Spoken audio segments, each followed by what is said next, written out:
commercial business needing TI work, please call Bob or DJ at Vetsbuilt at 480-584-3675. Hi, this is Adam Olson, proud Corona del Sol Aztec and Beloit College Buccaneer, and you are listening to the JV Sports Show. Well, we're moving on now. The Rich Eisen Show will air from 1 to 3 p.m. right here on KDUS AM 1060, 100.7 HD2, and KDUS1060.com starting November 4th.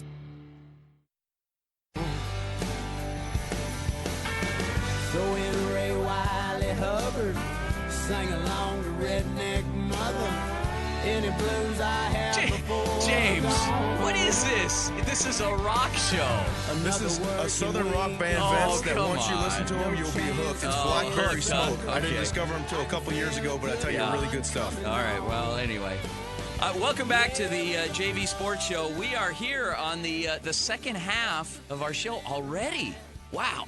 Flipping by, Vince. So I just wanted to say one thing. So as you know, we air commercials during our program, obviously, for partners of our show, sponsors of our show. They are very loyal to us. We are very loyal to them because they support our mission in spreading the word of small college athletics, junior college athletics.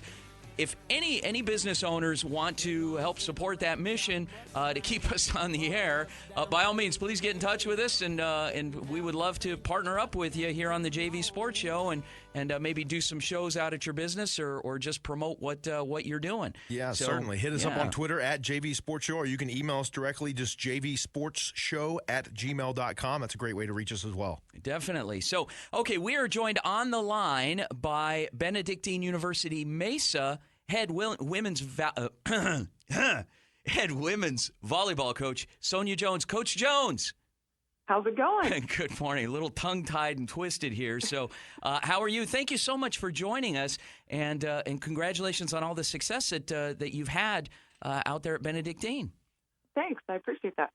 Coach, you're in your sixth season there with the Red Hawks. Talk about your volleyball team right now. They're doing really well, 16-12. They're 7-3 at home, 7-5 on the road, and 8-5 in conference. Talk about the overall vibe of your team.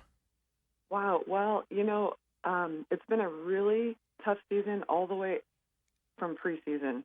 I know that we entered two tough tournaments in the beginning of the season against nationally ranked opponents. And we really did it on purpose. This is an experienced team. We carry forward 8 seniors, and this was really our opportunity to challenge the top 25 and see how we were going to do against nationally ranked competition. Pretty tough one yesterday afternoon. Lost to Providence Christian, and the first 2 sets were pretty close, and then that last set, they pulled away. Tonight, you are facing Antelope Valley, and give us a little preview of that one. Well, we haven't seen them yet except on film. We had an unfortunate occurrence when we were out on the road over there where we had to delay our game. Yeah. And so we're going to be playing the regular match tonight and then a makeup game that we're going to be hosting on Monday. So, the California Pacific Conference just gets tougher and tougher every year. Every year that I've been here, the competition gets a little bit stiffer. So,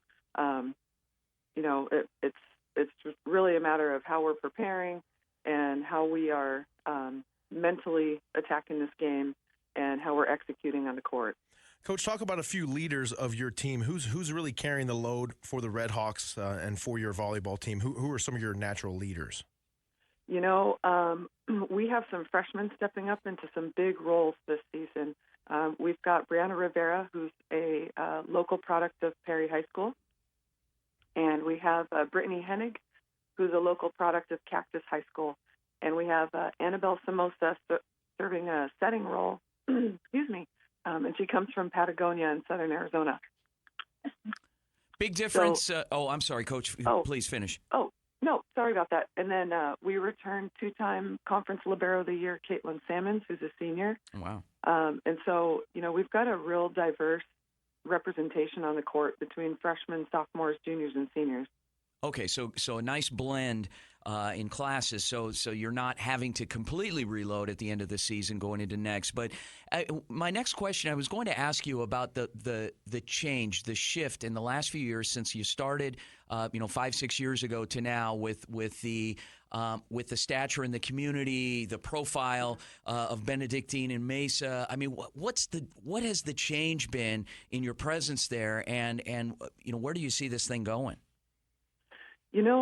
When we first started the program, we, as a volleyball program, we got real lucky. We picked up some junior college transfers that just wanted to play volleyball, and they wanted to get a great education. We had a real solid experience with that group, and they really set the pace, and they put us on the stage.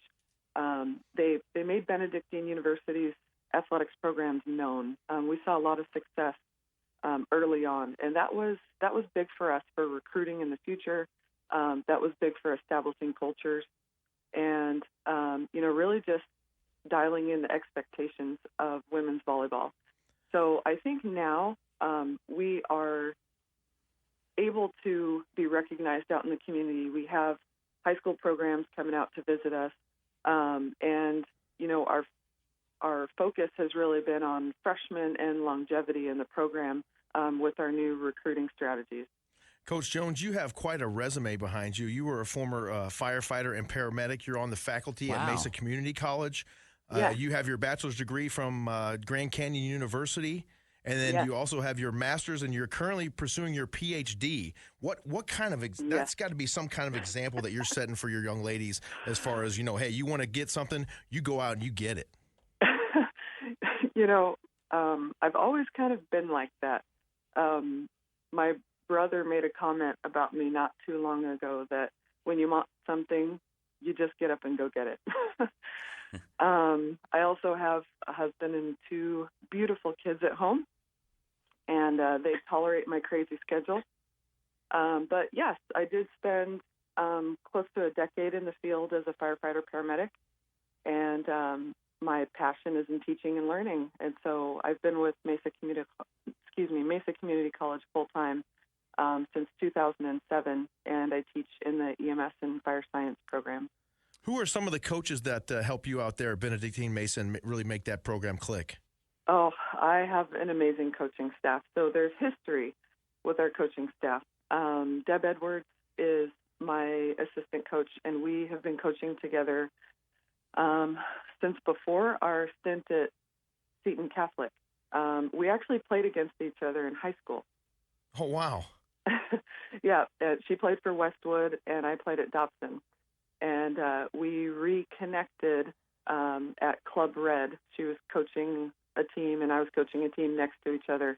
And I was offered the job at Seton Catholic, and I asked her to come with me.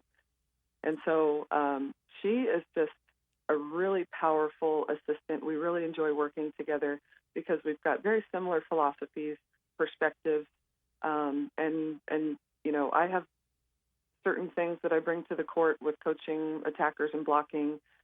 She takes care of our setting staff and defense, and we just kind of tag team it from there. Casey Simon is coaching on our staff this year as well, and Casey and Deb and I, we used to coach against each other because he was the head coach at Florence High School for many years. So we were cross-county rivals. And years ago, we actually brought him up from Florence, and he basically said, if you can't beat him, join him. I'm sure behind closed doors, you guys have some disagreements from time to time. Is there anything you could share? Any knockdown, drag out fights, shouting matches? Anything good? Give us some juice. It's like TMZ here. Anything? Let's create some controversy around the Benedictine U volleyball program. The coaching staff. Yeah, of course. We have a good time together. Okay. So James and I had a chance, I want to say about a month ago, James, we sat down with your AD there, Steve Schaefer, and your SID, Terry Licht, both great guys. Good to talk to. Are they like that all the time? Are they that nice all the time, that supportive? Yes. You're kidding. Really? Listen, I made this comment the other day. Okay, good. Don't now tell we got some anybody. good stuff here. All right, go ahead. Nobody listens to the show anyway, so go ahead. Nobody from the fire department or MCC is listening. But I doubt they are. Drum roll, Mitch. Cue the drum roll. Yeah. Coach Schaefer, he's honestly the best boss I've ever worked for. Wow. So it's impressive. He's very fair. Yeah. He's very balanced. His human relations skills, his concept about collegiate sports and what it's supposed to be. He's got a set of core values and he sticks by them. So nice. It's a great place to work. I really love it. And James and I have been talking about doing one of our live video podcasts out there in Mesa or Gilbert, and we definitely have to get you guys out there, do a little coaches show. We like to take a road show for all the folks that can't listen at 7 a.m. Even though we draw I think the biggest radio audience that listens at 7 a.m. in the state of Arizona. Yes, James. Yeah, I can say it through my own personal. Yeah. If you guys come out there, yeah. we will take you to Venue Women's Volleyball's traditional lunch spot. Yes. All right. Okay. We're going to take you to Mango's on Main Street. Oh my gosh, boy. It's done. We're getting in touch with Mango's. We're going to do a coach's show in the evening out there. We're going to do that, Coach. Awesome. Love that spot in downtown Mesa there. Thank you so much for joining us this morning. Coach Sonia Jones of the Ben University Mesa Redhawks volleyball team. They got a match coming up today, as a matter of fact. So it's going to be great. And thanks again, Coach, for joining us. We really appreciate the time, and we look forward to catching up with you again here in the very near future. Yeah, good Thanks luck, for having Coach. me. Appreciate it. Thanks, guys. Good luck against Antelope Valley. You got a doubleheader coming up, Coach Jones. So thank you so much. Okay, so moving right along, James, in the time